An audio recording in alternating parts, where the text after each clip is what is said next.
Matik magsugba ta og isdang bangos nya butangan na to og lamas kay para sugba man ni siya para mo suhop ang ato ang kuan butangan na to og magic sarap o ana na siya butangan magic sarap para mo lami ang iyang timplada, diba?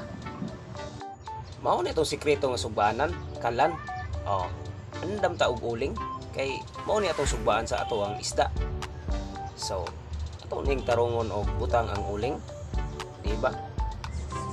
Matik nagbaga na din natong uling ingani rin siyang sikreto diri sa pagsugba. Ilunod ang bangos ibutang na ang bangos kay aron maluto na siya. Balihon dayon kay napagtong na. Naitom na mura nakaitom sa imong lubot. Okay pagbali mga boss, pero haonon dayon kay naluto naman siya di ay. So ana ganim hindam na ko kay gutom na kayo. Gisunod din nato og pagparisiko ang atong karne. Karning baboy. So maglata ta karon og karning baboy kay aron natay sabaw. Ato nang gilunod kay aron dali ta kayo ang pagparisiko ani. Ukayon din nato mga boss kay para mutuhop ang iyahang timpla. So ato nang gisaglan diha og paa sa manok. Ako na siyang gisabwan og giukay-ukay. Matik lamas para mohumot ang ato ang timplada. Matik lamas Ya kay human naman ang mga lamas. So kanina sa mga dahon atong ilunod, dahon sa hagonoy, dahon sa iring-iring, cabbage di ini og pitsay. Siyempre, importante ang sabaw. Andam na para sa lamesa.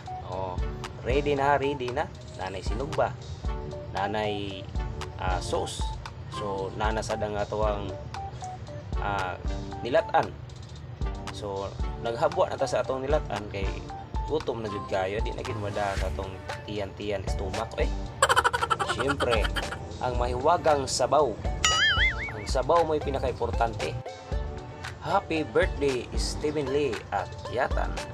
Ayan mga boss, ready na ang atong lamesa. So, mangaon na ta.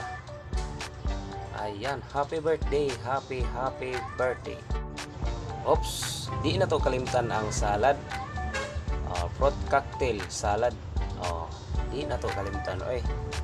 Siyempre.